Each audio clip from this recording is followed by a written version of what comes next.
She taped a foreclosure notice to my front door because my fence was 2 inches too tall. She smiled when she did it. She thought she was going to take my family's home. The HOA president, Linda, didn't care about the rules. She cared about power. After fining me $25,000, she thought she had one. She thought I was broken, but arrogance makes you sloppy. I went to the county archives and dug up the original land survey from 1985. And there, buried in the dust, I found a secret she had been hiding for 20 years. I found one line on this map that didn't just save my house, it forced the city to legally bulldoze hers. Here is how I made the HOA president homeless. I never wanted to be the guy who knows the local property laws by heart. I didn't want to know the name of every clerk at the county office, and I certainly didn't want to be the subject of neighborhood gossip. I just wanted a house. It took my wife, Sarah, and me 10 years of saving to afford our place. It wasn't a mansion, but it was ours. It was in a quiet subdivision called Oak Creek. The lawns were manicured, the streets were clean, and it seemed perfect. We knew there was an HOA, but honestly, we didn't think much of it. In our minds, an HOA just meant someone made sure your neighbor didn't park a rusted-out boat on their front lawn. We thought it was about property values. We didn't realize it was about control. The trouble started 3 months after we moved in. We have a golden retriever named Buster, and he has a lot of energy. The backyard had an old, rotting chain-link fence that was falling apart. It was ugly, and it wasn't safe for the dog. So, we did the responsible thing.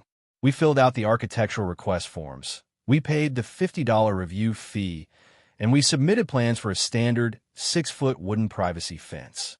2 weeks later, we got the approval letter. It was signed by the HOA president, Linda. Linda seemed nice enough at the block party. She was a retiree in her late 60s, always gardening, always watching. She brought us a fruit basket when we moved in. But looking back, I realized she wasn't bringing a gift. She was scouting the territory. She was assessing whether we would be compliant. We hired a contractor, a local guy named Mike, to build the fence. He did a beautiful job. It was sturdy, clean, and finally gave us some privacy. For about a week, we were happy. We sat on our back patio, drank coffee, and felt like we had truly made it. Then came a knock on the door. It was Saturday morning. I opened the door to find Linda standing there. She wasn't holding a fruit basket this time. She was holding a clipboard and a tape measure. She didn't smile. She didn't say hello. "We have a problem," she said. I was confused. "Good morning, Linda. What's wrong?" "Your fence," she said, pointing a manicured finger toward the side of my house. "It's in violation of Article 4, Section 2 of the Covenants, Conditions, and Restrictions." I actually laughed. I thought she was joking. "Linda, we got approval. You signed the letter yourself." "I approved a 6-foot fence," she said, her voice ice cold. "I just measured it. On the south corner, due to the slope of the yard, the fence is 6 feet and 2 inches tall." I stared at her. 2 inches? You're joking, right? The ground is uneven. "The rules are the rules," she said. "If I let you have 2 extra inches, everyone will want 2 extra inches. You need to cut it down or replace the panels by Monday." "Monday?" I asked. "Linda, that's 2 days away. And it's 2 inches. Nobody can even see it from a street." She handed me a piece of paper. It was a formal violation notice. You have 48 hours to cure the violation. After that, it's a fine of $100 per day. She turned and walked away before I could say another word. I called Mike, my contractor. He was furious. He explained that you have to level the fence at the top. So if the ground dips, the fence will naturally be a little taller in some spots. It's standard construction. To fix it, we would have to dig up the posts, re-pour concrete, and practically rebuild that entire side. It would cost $2,000. I decided to appeal. I went to the next HOA meeting. I thought, surely, if I explain this to the other board members, they will see reason. It's 2 inches. It's invisible. I was wrong. The board was terrified of Linda. She ran that meeting like a dictator. When I stood up to speak, she cut me off after 2 minutes. She claimed I was willfully disregarding community aesthetics. She made it sound like I had built a fortress of garbage. The board voted 4-0 to uphold the violation. I refused to pay. It was the principle of the thing. I wasn't going to spend thousands of dollars for 2 inches of wood. That was my mistake. I underestimated how far she would go. The fines started arriving every week. $100 a day adds up fast. In a month, I owed $3,000. I wrote letters. I threatened to sue. Linda just sent more letters back, adding administrative fees and legal processing costs.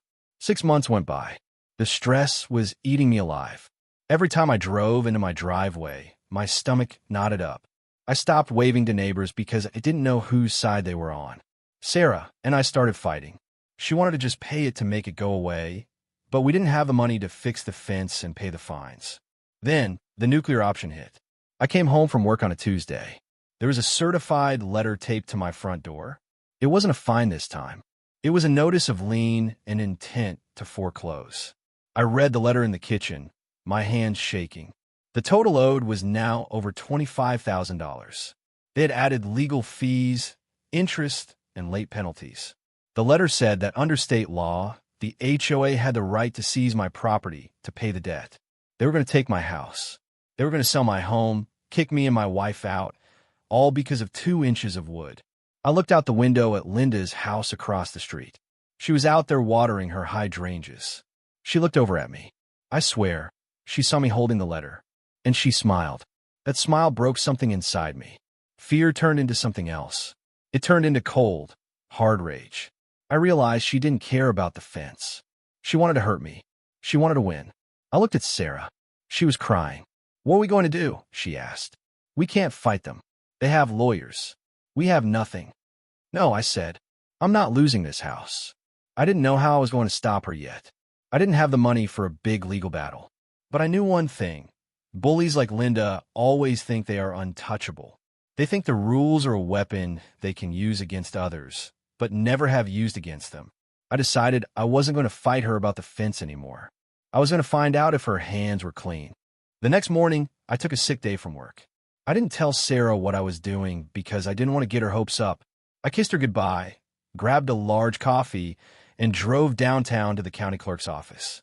I had no idea what I was looking for. I just knew that Linda had lived in that house for 20 years. She was always bragging about the improvements she had made. The new deck, the garage extension, the sunroom she had built 5 years ago. She treated the neighborhood bylaws like her Bible, so I assumed she had done everything by the book. But assumptions are dangerous. I walked into the records room. It smelled like dust and old toner. I asked the clerk for the property records for Oak Creek subdivision, specifically the original plat maps from the 1980s when the neighborhood was built. "That's a lot of paper," the clerk said, eyeing me over her glasses. "I have time," I said. I spent 4 hours looking at boring documents. I looked at my own property line. I looked at the bylaws. I saw the rule about the fence height. She was technically right, legally speaking. That crushed me a little. I was hoping to find a loophole in the fence rule, but it was ironclad. I was about to give up. I sat there, rubbing my eyes, feeling that familiar weight of failure in my chest. I imagined coming home and telling Sarah that we had to sell the cars to pay the fine. Then I pulled out the Phase 2 utility map from 1985. It was a large blue line sheet.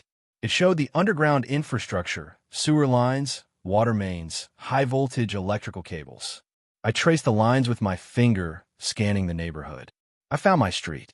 I found my house. Nothing interesting. Then I moved my finger across the street to Linda's lot. Lot 42. I saw a thick, dotted red line running diagonally across the back third of her property. In the legend, it was marked, "Municipal Sewage and Drainage Easement, 15 feet width. No permanent structures." I blinked. I looked closer. An easement is a piece of land on your property that you own, but the city has the right to use. Usually, it's for power lines or pipes. You can plant grass on it, maybe put a swing set, but you absolutely cannot build a permanent structure on it. If a pipe bursts, the city needs to be able to dig it up immediately. I pulled up Google Earth on my phone. I zoomed in on Linda's house. I looked at the map. I looked at the satellite image. I looked back at the map. My heart started hammering against my ribs. Linda's pride and joy, her massive, enclosed sunroom with the heated floors and the extended garage where she kept her husband's classic car, was sitting right on top of that red dotted line. I needed to be sure. I couldn't launch a counterattack on a guess. I paid for copies of everything. I spent $50 I barely had on printing fees. I drove home, but I didn't go inside. I got my tape measure, the same kind Linda used on me. I walked out to the street. I wasn't on her property, I was on the sidewalk, but I could see the property markers. I paced it out. I did the math. The easement started 20 feet from her back property line. Her sunroom extended 25 feet back. She wasn't just over the line by 2 inches. She was sitting on top of critical city infrastructure by 5 feet. I went inside and laid the maps out on the dining room table. When Sarah came home, she saw the paper covering every inch of wood. "What is this?" she asked, looking worried. "This," I said, pointing to the red line, "is our way out." "I don't understand." "Linda is fining us for a fence that is too tall," I explained. "But Linda built her house on top of the city's sewer line. And unlike HOA rules, the city doesn't give fines. They don't do warnings." "What do they do?" Sarah asked. "They bring bulldozers," I said. I spent the next 3 days preparing. I didn't sleep. I felt like a lawyer preparing for the trial of the century. I looked up the permits. Linda had applied for a permit for the sunroom 10 years ago, but she had lied on the application. She had drawn the property line incorrectly to make it look like she had room. She had defrauded the building department. I had a choice. I could go to her privately. I could blackmail her. I could say, "Drop my fines and I won't report you." But then I remembered the foreclosure letter. I remembered the way she smiled at me while I was holding it. She was ready to make me homeless. She was ready to ruin my life and my credit score forever. Blackmail was too good for her. And honestly, it was too risky. She might agree, then stab me in the back later. No, I needed to end this. I waited for the monthly HOA meeting. It was held in the community center on the first Thursday of the month. I walked in with a manila envelope. Linda was at the front table, holding her gavel. She saw me walk in and rolled her eyes. She whispered something to the treasurer, and they both snickered. The meeting went through the usual boring stuff. Budget reports, lawn care complaints. Then, Linda opened the floor for new business. "I assume," Linda said, staring directly at me, "that the owner of Lot 12 is here to beg for more time on his payments. I will state right now, the board position hasn't changed. Pay the fine or vacate the property." The room went silent. The other neighbors looked down at their shoes. Nobody wanted to make eye contact with the guy getting evicted. I stood up. My legs felt heavy, but my voice was steady. "I'm not here to ask for time, Linda," I said. "I'm here to help you. Help me." She scoffed. "Sit down." "No," I said, louder this time. "I'm here to warn you. I was doing some research on property lines. You know how much you love rules, Linda. I want to make sure I followed every single one." I walked to the front of the room and placed a large map on her table. "This is the 1985 survey," I said. "And this is the easement you built your sunroom on." Linda glanced at the map. Her face didn't change at first. "I don't know what you're talking about. My contractor handled everything." "Your contractor lied?" "Or you did," I said. "But that doesn't matter. What matters is that I already sent this map to the city zoning enforcement and the water department this morning." Her face went pale. The arrogance vanished in a second, replaced by pure, unadulterated panic. You called the city?" she whispered. "They seemed very interested," I said. "Apparently, blocking a main sewage access point is a felony safety violation. They said they're sending an inspector tomorrow at 8 a.m. I looked around the room. The other board members were staring at the map. They were backing away from Linda physically, like she was contagious. "Have a good night," I said. I walked out of that meeting room feeling lighter than I had in 6 months. I didn't know exactly what would happen the next day, but I knew one thing. The war had shifted. She wasn't the hunter anymore. I didn't go to work the next day. I sat on my front porch with a cup of coffee, waiting. At 7:45 a.m., a white truck pulled up. It had the city seal on the door. 2 men in hard hats got out. One of them was holding a clipboard, and the other was holding a massive GPS survey stick. Linda came running out of her house in her bathrobe. I could hear her screaming from across the street. "You can't be here," she yelled. "This is private property. I am the HOA president." The city inspector didn't even look up from his clipboard. He was a big guy, looking like he had dealt with 1,000 Lindas in his career. He calmly walked on her lawn, right past her screaming face, and planted the survey stick in the grass. He measured. He checked his tablet. He measured again. Then he walked over to the beautiful glass sunroom that Linda loved so much. He took a can of neon orange spray paint out of his belt. My heart stopped. This was it.